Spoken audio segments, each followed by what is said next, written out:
नमस्कार दोस्तों, आइए जानते हैं उत्तर प्रदेश की दिन भर की ताजा और बड़ी खबरें। वही आपने अभी तक वीडियो को लाइक और चैनल को सब्सक्राइब नहीं किया तो फटाफट से कर लीजिए। आज की पहली खबर, यूपी में 3 दिन बंद रहेंगे स्कूल। उत्तर प्रदेश में लगातार परिवर्तित हो रहा मौसम घातक साबित हो सकता है, जिसको देखते हुए बच्चों के स्वास्थ्य और सुरक्षा के मद्देनजर गाजियाबाद जिले के जिलाधिकारी द्वारा बड़ा फैसला लिया गया। जिलाधिकारी ने जनपद के सभी कक्षा 1 से 8वीं तक के विद्यालय को अगले 3 दिन तक बंद करने का आदेश दिया है। यूपी के सचिवालय में तैनात अधिकारियों व कर्मचारियों को चश्मा बनवाने के लिए अब 14,000 रुपए तक मिलेंगे। जी हां, राज्य सरकार ने पहली बार ऐसा प्रावधान किया है। इसके तहत शासन ने सचिवालय के अधिकारियों व कर्मचारियों को चश्मा बनवाने पर होने वाले खर्च की प्रतिपूर्ति की धनराशि पहली बार तय की है। चश्मा प्रतिपूर्ति के मद में कार्मिकों को अधिकतम 14,000 रुपए अथवा बिल की धनराशि में जो कम होगा दी जाएगी। इस संबंध में सचिवालय प्रशासन विभाग के प्रमुख सचिव के रविंद्र नायक ने आदेश जारी कर दिया है। संभल शाही जामा मस्जिद के पास पुलिस चौकी का भूमि पूजन संपन्न। संभल में शाही जामा मस्जिद के पास स्थित खाली भूमि पर पुलिस चौकी के निर्माण की शुरुआत शनिवार को भूमि पूजन के साथ हो गई। 24 नवंबर को हुई हिंसा के बाद क्षेत्र में शांति और संवेदनशीलता बनाए रखने के उद्देश्य से यह कदम उठाया गया है। शनिवार सुबह ईएसपी श्री सचंद के नेतृत्व में भूमि पूजन संपन्न हुआ। ज्योतिषाचार्य पंडित शोभित शास्त्री ने विधिवत पूजा कराई। इससे पहले शुक्रवार को ईएसपी की निगरानी में भूमि की पैमाइश कर नींव खोदी गई थी। यह चौकी सत्यव्रत चौकी के नाम से जानी जाएगी। उत्तर प्रदेश में भीषण ठंड से बदला स्कूलों का समय। उत्तर प्रदेश के कन्नौज जिले में भीषण ठंड और लगातार गिरते तापमान के चलते प्रशासन ने सरकारी स्कूलों के समय में बदलाव किया है। अब स्कूल सुबह 10 बजे से खुलेंगे और 3 बजे बंद होंगे। जिलाधिकारी शुभ्रांत शुक्ला के निर्देश पर परिषदीय विद्यालयों के समय में यह परिवर्तन किया गया। बच्चों के स्वास्थ्य को ध्यान में रखते हुए यह कदम उठाया गया है। बीएसए संदीप कुमार सिंह ने बताया कि बदलते मौसम और ठंड के कारण बच्चों को स्वास्थ्य समस्याओं से बचाने के लिए यह निर्णय लिया गया। शिक्षकों को विद्यालय में 15 मिनट पहले पहुंचने के निर्देश दिए गए हैं। यूपी में छोटे अस्पतालों का 5 साल में होगा रजिस्ट्रेशन। शहर के छोटे अस्पतालों का रजिस्ट्रेशन प्रत्येक वर्ष न करते हुए हर 5 साल में करने की मांग इलाहाबाद मेडिकल एसोसिएशन लंबे समय से उठा रहा है। ऐसे में सरकार की तरफ से एएमआई की मांग को पूरा करने के बाद इलाहाबाद मेडिकल एसोसिएशन के प्रतिनिधि मंडल शुक्रवार को सीएम योगी आदित्यनाथ से लखनऊ में उनके कार्यालय जाकर मुलाकात की। लखनऊ पीडब्ल्यूडी में 20 साल से जमे बाबुओं पर योगी सरकार सख्त। राजधानी लखनऊ के लोक निर्माण विभाग में 20 साल से जमे बाबुओं पर प्रदेश की योगी सरकार सख्त हो गई है। सरकार के निर्देश पर कार्रवाई शुरू हो गई है। इनका तबादला मंडल से बाहर करने के साथ ही जांच भी शुरू हो गई है। वहीं एक दिन पहले ही योगी सरकार ने पीसीएस और अन्य अधिकारियों के लिए 31 जनवरी 2025 तक संपत्तियों का ब्यौरा देना अनिवार्य किया था। इस अवधि तक ऑनलाइन सूचना न देने वालों की पदोन्नतियां रोकने का आदेश कर दिया है। महाकुंभ में आज धर्म ध्वजा फहराएंगे तीनों अखाड़े। महाकुंभ मेला क्षेत्र में अब साधु संतों का आगमन शुरू होने लगा है। नगर प्रवेश, छावनी प्रवेश के साथ ही साथ अखाड़ों में अब धर्म ध्वजा स्थापित करने की भी प्रक्रिया शुरू हो गई है। इसी क्रम में आज शनिवार को तीनों अनी अखाड़े का धर्म ध्वजा स्थापित होगा। सेक्टर 20 में बने इन अखाड़ों के शिविर में विधि विधान से धर्म ध्वजा फहराया जाएगा। दरअसल इस धर्म ध्वजा में शामिल होने के लिए सूबे के मुख्यमंत्री योगी आदित्यनाथ को भी आज यहां आना था, लेकिन देश के पूर्व प्रधानमंत्री डॉक्टर मनमोहन सिंह के निधन के बाद राष्ट्रीय शोक घोषित हो गया और ऐसे में मुख्यमंत्री के यहां आने का कार्यक्रम भी एक दिन पहले निरस्त हो गया। पूरे उत्तर प्रदेश में आशा वर्कर घर घर जाकर ढूंढेंगी टीबी के मरीज। मुख्यमंत्री योगी आदित्यनाथ ने शुक्रवार को टीबी उन्मूलन के लिए चलाए जा रहे अभियान की समीक्षा की। उन्होंने अधिकारियों को निर्देश दिए कि कोविड प्रबंधन की तर्ज पर टीबी उन्मूलन अभियान को चलाया जाए। ट्रेस टेस्ट ऑफ ट्रीट की नीति को अपनाते हुए लक्षण के आधार पर लोगों की स्क्रीनिंग करें, उनकी जांच कराएं और टीबी की पुष्टि होने पर तत्काल उनका उपचार शुरू करें। वहीं 15 जिलों में चलाए जा रहे 100 दिवसीय सघन टीबी अभियान का विस्तार कर अब सभी जिलों में इसे चलाए जाने के भी निर्देश दिए।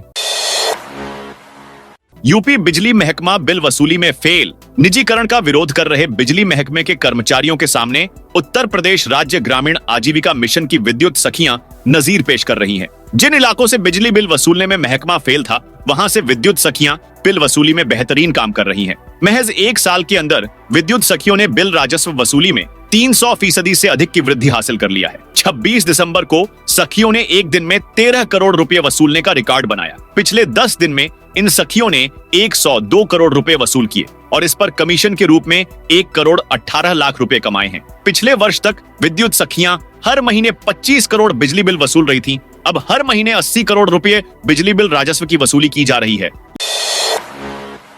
लखनऊ में बनेगा देश का सबसे बड़ा कन्वेंशन सेंटर। उत्तर प्रदेश की राजधानी लखनऊ में देश का सबसे बड़ा कन्वेंशन सेंटर बनने वाला है। प्रदेश की सरकार इंफ्रास्ट्रक्चर के विकास के लिए बड़े और नए नए कदम उठा रही है। योगी सरकार जल्दी ही प्रदेशवासियों को नया कन्वेंशन सेंटर देने वाली है। ये कन्वेंशन सेंटर आधुनिक सुविधाओं से लैस होगा। नए कन्वेंशन सेंटर में 1000 से ज्यादा लोगों की एक साथ बैठ सकेंगे। यहाँ 32 एकड़ में बनेगा डिफेंस एक्सपो ग्राउंड। कई बड़े बड़े ऑडिटोरियम के साथ साथ एक्सिबिशन हॉल और पार्क बनेगा। बताया जा रहा है कि महज 2 सालों में इस कन्वेंशन सेंटर का काम पूरा हो जाएगा। यूपी में बारिश, नोएडा में जमकर गिरे ओले। यूपी में बारिश का दौर लगातार चौथे दिन शनिवार को भी जारी है। नोएडा में सीजन में पहली बार बारिश के साथ ओले गिरे। इतनी ओलावृष्टि हुई कि सड़कों पर सफेद चादर बिछ गई। सुबह से प्रदेश के 19 शहरों में बारिश हो रही है। 40 किलोमीटर की रफ्तार से तेज हवाएं चल रही हैं, जिससे गलन और बढ़ गई है। गाजियाबाद, सहारनपुर, मुजफ्फरनगर और मेरठ में 8वीं तक के स्कूल आज बंद हैं। मुजफ्फरनगर में मकान गिरने से युवक की मौत हो गई। सुबह 32 जिलों में घना कोहरा छाया। विजिबिलिटी करीब 100 मीटर तक रह गई। मौसम विभाग ने आज 42 जिलों में भारी बारिश का अलर्ट जारी किया है। 16 जिलों में ओले भी गिरने की संभावना है। महाकुंभ से पहले प्रयागराज के पास शंकरगढ़ में तेंदुए ने किया हमला। महाकुंभ से पहले प्रयागराज में तेंदुए के हमले से आतंक मच गया है। महाकुंभ शुरू होने में कुछ ही हफ्तों का समय बचा है। ऐसे में प्रयागराज जिले के शंकरगढ़ थाना क्षेत्र के ग्राम पंचायत नेवरिया के मजरापुरे भट्टू गांव में शुक्रवार को तालाब में मछली पकड़ने गए एक 12 वर्षीय बच्चे पर तेंदुआ ने हमला कर दिया। इससे बालक गंभीर रूप से घायल हो गया। घायल की सूचना पर आसपास के लोग एकत्रित हो गए, जिस पर तेंदुए ने 3 और लोगों को और जख्मी कर दिया। घटना की जानकारी होते स्थानीय पुलिस के साथ वन विभाग की टीम मौके पर पहुंच गई। तेजस एक्सप्रेस में अब लेट होने पर नहीं मिलेगा किसी भी प्रकार का रिफंड। देश की पहली कारपोरेट ट्रेन तेजस एक्सप्रेस के लेट होने पर यात्रियों को मिलने वाला रिफंड खत्म कर दिया गया है। अब आईआरसीटीसी ने यात्रियों की सुविधा के लिए नई इंश्योरेंस पॉलिसी लागू की है। इसके तहत बीमा धनराशि में वृद्धि की है। अब मृत्यु होने की स्थिति में 10 लाख रुपए दिए जाएंगे। संभल सपा सांसद बर्क को जान से मारने की धमकी। संभल के सपा सांसद जियाउर रहमान बर्क और उनके पिता ममलुकुर रहमान बर्क को दूसरे समुदाय के युवक ने घर में घुसकर जान से मारने की धमकी दी है। सांसद के घर के केयरटेकर ने थाना पुलिस को तहरीर देकर कार्रवाई की मांग की है। केयरटेकर ने पुलिस को बताया, युवक घर में घुसा और सांसद एवं उनके पिता को पूछने लगा। जब मना किया कि वह यहाँ नहीं है, युवक जान से मारने की धमकी देने लगा और गाली गलौज करता हुआ भाग गया। यूपी में शिक्षकों को अब आसानी से नहीं निकाल सकेगा प्रबंधन। यूपी के सहायता प्राप्त माध्यमिक विद्यालयों के शिक्षकों की सेवा, सुरक्षा एवं पदोन्नति मामले में जल्द ही राज्य सरकार निर्णय करने जा रही है। इससे एडेड स्कूलों के शिक्षकों को प्रबंध तंत्र अब आसानी से नहीं निकाल सकेगा। साथ ही उनकी प्रोन्नति का रास्ता भी साफ हो जाएगा। उत्तर प्रदेश शिक्षा सेवा आयोग ने शासन को उप्र सेवा चयन आयोग अधिनियम 2023 में माध्यमिक शिक्षा चयन बोर्ड अधिनियम 1982 की धारा 18 और 21 को शामिल करने का प्रस्ताव शासन को भेज दिया है। संभल और बुलंदशहर को लेकर सीएम योगी की बड़ी घोषणा। मुख्यमंत्री योगी आदित्यनाथ ने जिला और मंडल मुख्यालयों पर जनता से सीधे जुड़े कार्यालयों के लिए इंटीग्रेटेड कॉम्प्लेक्स के निर्माण पर बल दिया है। शुक्रवार को राजस्व विभाग अंतर्गत जारी निर्माण कार्यों की समीक्षा करते हुए उन्होंने कहा कि गोरखपुर और वाराणसी में प्रशासनिक कार्यालयों के लिए इंटीग्रेटेड कॉम्प्लेक्स का निर्माण कराया जा रहा है। ऐसे ही सभी जिलों में किया जाना चाहिए। इससे एक ही परिसर में सभी प्रमुख अधिकारी उपलब्ध होंगे और आम आदमी को भागदौड़ नहीं करना होगा। उन्होंने निर्देश दिए कि बुलंदशहर और संभल में प्रस्तावित कलेक्ट्रेट कार्यालयों को इंटीग्रेटेड कॉम्प्लेक्स के रूप में ही विकसित कराने की घोषणा की।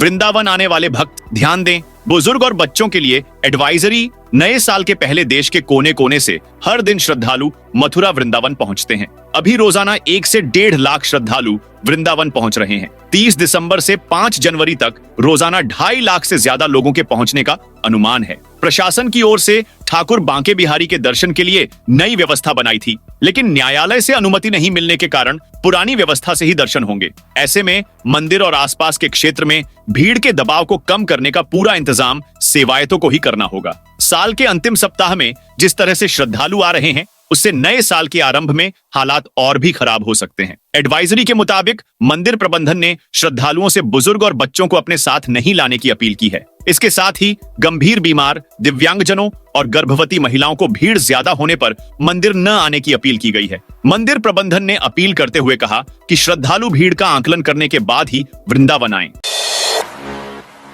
प्रयागराज जंक्शन पर तैनात होंगे स्नाइपर, इनका निशाना है अचूक। महाकुंभ के दौरान रेलवे स्टेशन और यात्रियों की सुरक्षा को और अधिक सुनिश्चित करने के लिए अर्धसैनिक बलों के विशेष स्नाइपर्स की तैनाती प्रयागराज जंक्शन पर होगी। इन प्रशिक्षित और कुशल निशानेबाजों का लक्ष्य संदिग्ध गतिविधियों पर नजर रखना और किसी भी संभावित खतरे का तत्काल मुकाबला करना है। प्रयागराज जंक्शन पर सुरक्षा की दृष्टि से महत्वपूर्ण कदम उठाते हुए स्टेशन बिल्डिंग की छत पर स्नाइपरों के लिए विशेष पोस्ट का निर्माण किया गया है। स्टेशन के कोनों पर बनी पोस्ट से स्नाइपर्स 24 घंटे निगरानी करेंगे।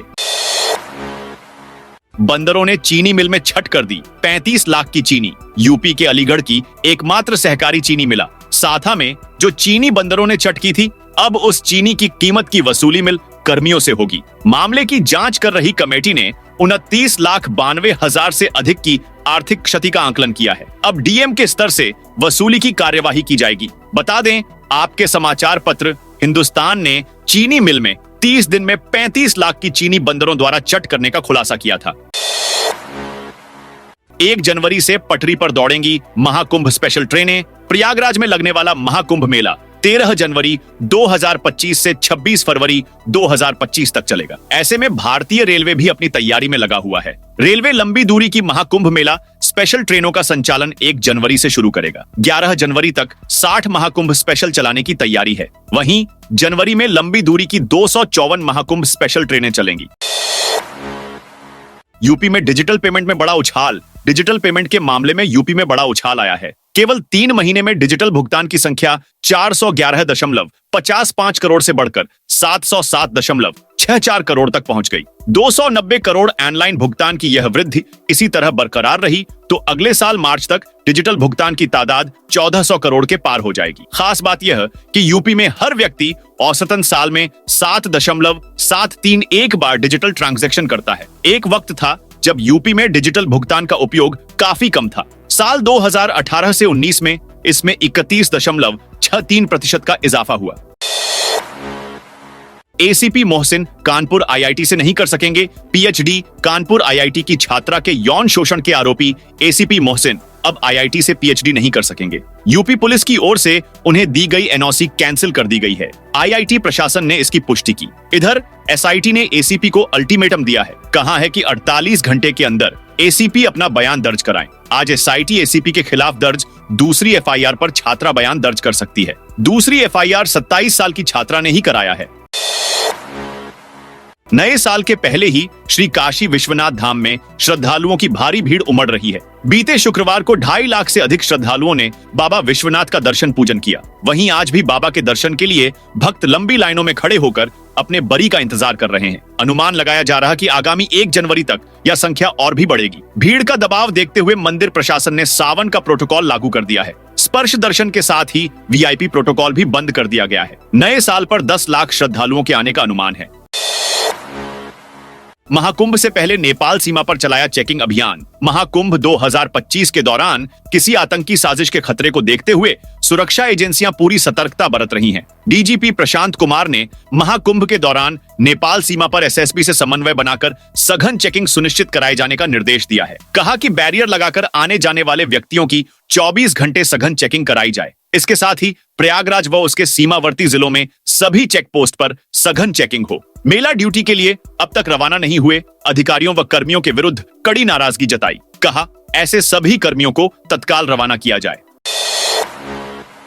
प्रयागराज में तेंदुए का हमला ड्रोन की मदद से कर रहे थे। तलाश तभी वनकर्मी पर कर दिया अटैक। प्रयागराज के शंकरगढ़ क्षेत्र में तेंदुए का आतंक देखने को मिला है। विकास खंड के ग्राम सभा नेवरिया और मध्य प्रदेश के खतिलवार गांव में तेंदुए ने हमला कर 5 लोगों को घायल कर दिया, जिससे गांव में दहशत फैल गई है। वहीं थाना प्रभारी निरीक्षक ओम प्रकाश भी अपनी पुलिस टीम के साथ नेवरिया गांव पहुंचे। साथ ही मध्य प्रदेश के डबौरा रेंज की वन विभाग की टीम भी उनके साथ मौके पर पहुंची, जहां ग्रामीणों के साथ वन विभाग और स्थानीय पुलिस ने खेत में छिपे तेंदुए की तलाश शुरू की।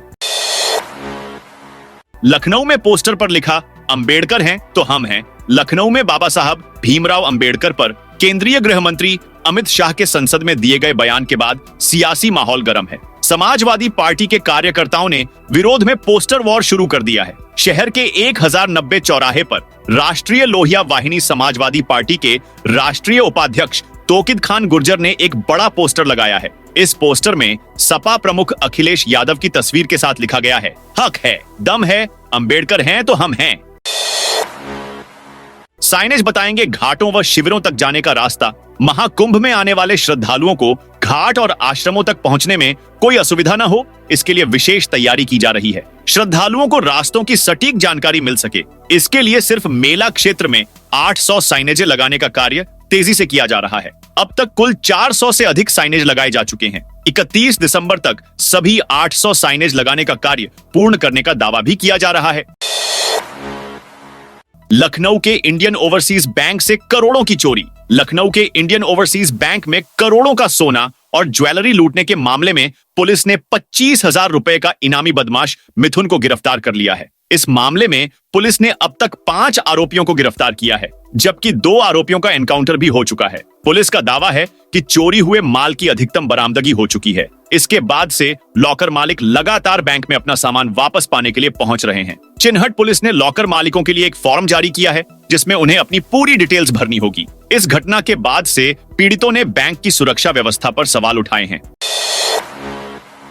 महाकुंभ मेला ड्यूटी पर न पहुंचने वाले अधिकारी एवं जवानों पर होगी कार्रवाई। यूपी के प्रयागराज में महाकुंभ मेला की ड्यूटी पर न पहुंचने वाले पुलिस अधिकारियों और जवानों को जल्दी ही प्रयागराज पहुंचने को कहा है। ऐसा न करने पर उनके खिलाफ कार्रवाई की जाएगी। डीजीपी ने शुक्रवार को महाकुंभ की सुरक्षा व्यवस्था और ऑपरेशन त्रिनेत्र के संबंध में वीडियो कॉन्फ्रेंसिंग के दौरान इस पर नाराजगी जताई। डीजीपी ने डीआईजी, आईजी व एडीजी के साथ कॉन्फ्रेंसिंग कर समीक्षा बैठक की। डीजीपी प्रशांत कुमार ने बैठक में कहा कि श्रद्धालुओं की सुरक्षा का पूरा ध्यान रखा जाएगा। उनके आवागमन को देखते हुए रेल, सड़क, जल व वायु मार्ग के ठहरने वाले स्थानों और प्रदेश सीमा पर सुरक्षा व्यवस्था की जाए।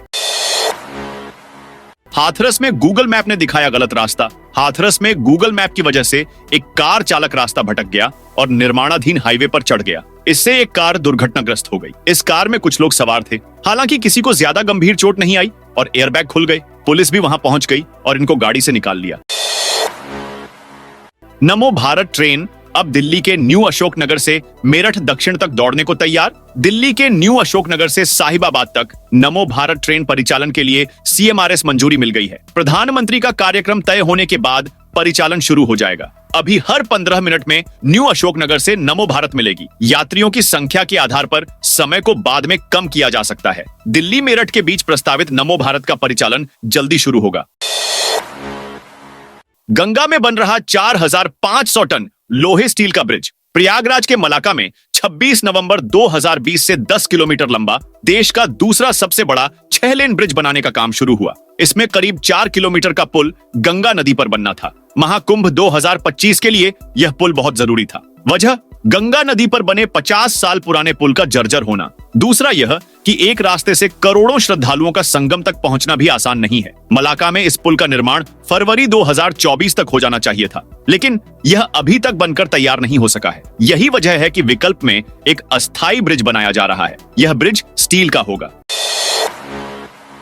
यूपी में मायावती अखिलेश के बाद कानपुर में बुआ भतीजी के नए रिश्ते की एंट्री। यूपी की सियासत में बुआ भतीजे जब भी एक साथ आए सुर्खियों में रहे। बुआ यानी मायावती, भतीजा मतलब अखिलेश यादव। मगर इन दिनों सियासतदानों के बीच बुआ भतीजी का नया रिश्ता खूब चर्चा बटोर रहा है। एक और सियासत में जहां नेता एक दूसरे का नाम लेते हुए भी अदब भूल जाते हैं, लेकिन यहाँ अंदाज बिल्कुल अलग है। यहाँ शिकवा शिकायत भी हो रही है, तो एक खास लहजे में। हम चर्चा कर रहे हैं कानपुर की मेयर प्रमिला पांडेय और सपा विधायक नसीम सोलंकी की। अतिक्रमण अभियान के बीच परेशान लोगों की आवाज बनने के लिए नसीम सोलंकी पहुंची। चीख पुकार के बीच भी जब वह मेयर प्रमिला पांडेय से बात करती है तो आवाज में खनक और चेहरे पर मीठी मुस्कान होती है। उनकी बातें सुनकर तेज तर्रार प्रमिला पांडेय भी बहू कहकर ही जवाब देती हैं। बहुत ही अदब से कहती हैं, बहू तुम घर जाओ, बुलडोजर तो चलेगा।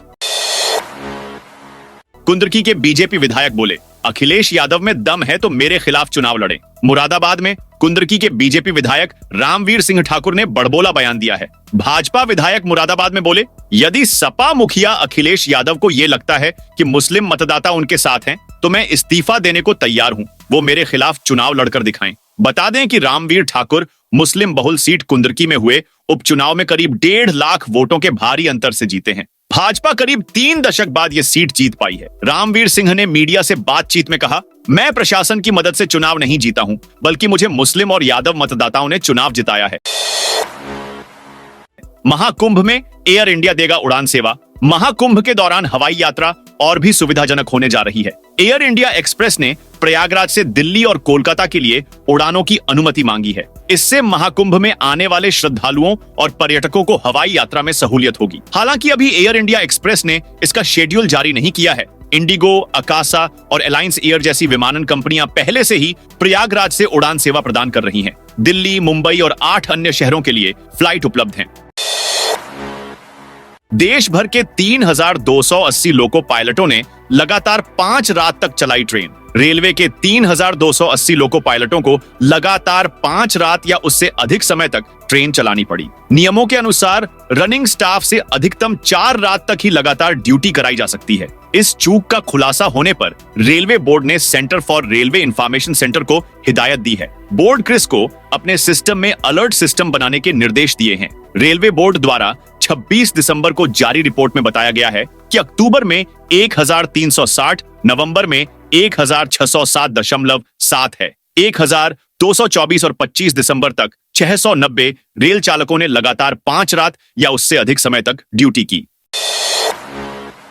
अयोध्या राम मंदिर। परकोटे में रामायण प्रसंग चित्रित ब्रांज मेटल प्लेट लगाने शुरू। अयोध्या राम मंदिर में निर्माणाधीन परियोजनाओं की प्रगति समीक्षा को लेकर भवन निर्माण समिति की बैठक शुक्रवार को शुरू हो गई। समिति चेयरमैन नृपेंद्र मिश्र ने सबसे पहले हनुमानगढ़ी में जाकर शीश नवाया और फिर रामलला का दर्शन किया। इसके उपरांत उन्होंने समिति के सदस्यों व निर्माण एजेंसी के अधिकारियों के साथ अलग अलग सभी परियोजनाओं की प्रगति का भौतिक सत्यापन किया। इस दौरान उन्होंने परकोटे में लगाए गए ब्रांज मेटल के चित्र, जिसमें चतुर्भुज रूप धारिणी भारत माता के चित्र का अनावरण किया। यूपी में बांग्लादेशियों की घुसपैठ कराने वाले गिरोह की तलाश तेज। आतंकवाद निरोधक दस्ता ने रोहिंग्या व बांग्लादेशियों की घुसपैठ कराने वाले गिरोह की जांच फिर तेज की है। गिरोह के कुछ सक्रिय सदस्यों की जानकारी जुटाई गई है, जिनकी तलाश की जा रही है। घुसपैठ कर कुछ बांग्लादेशियों को भी चिह्नित कराया जा रहा है। अलीगढ़ से बांग्लादेशी सिराज व उसकी पत्नी हलीमा की गिरफ्तारी के बाद इनके बारे में सुराग मिले थे। एटीएस की एक टीम को बांग्लादेशियों के फर्जी भारतीय पहचान पत्र बनवाने वालों की छानबीन में लगाया गया है। खासकर पासपोर्ट बनवाने में मददगार रहे जालसाजों की तलाश की जा रही है। वाराणसी में बनेंगे एक और underpass of FOB. Kakarmatta railway crossing पर अंडरपास और मंडुवाड़िया पुरानी क्राइंसिंग पर नया फुटओवर ब्रिज बनाया जाएगा। रेलवे की ओर से 7 करोड़ से अंडरपास और 5 करोड़ रुपए से एफओबी का टेंडर हो चुका है। दोनों कार्यों की डिजाइन तैयार कराई जा रही है। अंडरपास और एफओबी बन जाने से यातायात का दबाव कम होगा। रेलवे फाटक बंद होने के बाद पिछले 3 साल से अंडरपास बनाए जाने की मांग चल रही थी। ककरमत्ता फ्लाईओवर बनने से पहले रेलवे क्राइंसिंग से ही लोगों की आवाजाही होती थी। फ्लाईओवर बनने के बाद से ककरमत्ता रेलवे क्राइंसिंग के फाटक को रेलवे ने पूरी तरह से बंद करवा दिया गया। अयोध्या राम मंदिर प्रतिष्ठा द्वादशी मुहूर्त पर रामलला महाआरती देख सकेंगे लाइव। राम मंदिर में रामलला के प्राण प्रतिष्ठा की वर्षगांठ के उत्सव के मुख्य पर्व प्रतिष्ठा द्वादशी को मध्याह्न 12 बजे के शुभ मुहूर्त में होने वाली महाआरती का सीधा प्रसारण दूरदर्शन की ओर से किया जाएगा। दूरदर्शन के माध्यम से देशवासी यहां चल रहे उत्सव का आनंद ले सकेंगे। प्रतिष्ठा द्वादशी का यह 3 दिवसीय उत्सव हिंदी तिथि के अनुसार मनाया जाएगा। उत्सव 11 जनवरी 2025 से लेकर 13 जनवरी तक चलेगा। ओटीएस योजना में लापरवाही पर बड़ा एक्शन। राजस्व वसूली लक्ष्य पूरे नहीं करने और एक मुश्त समाधान योजना में लापरवाही पर एमडी पीवीवीएनएल ईशा दुहन ने पश्चिमांचल के विभिन्न जिलों के 20 बिजली अफसरों पर बड़ी कार्रवाई की है। निलंबित अफसरों में सहारनपुर के एक अधीक्षण अभियंता समेत 4 अधिशासी अभियंता शामिल हैं। मेरठ में 2 अवर अभियंता भी निलंबित किए गए हैं। एमडी ने बताया कि एक मुश्त समाधान योजना में ओटीएस पंजीकरण, मासिक राजस्व प्रगति, रेड राजस्व निर्धारण, billing, line loss, long unpaid, भार वृद्धि, राजस्व निर्धारण, वसूली आदि की प्रगति में खराब परफॉर्मेंस पर कार्रवाई की है।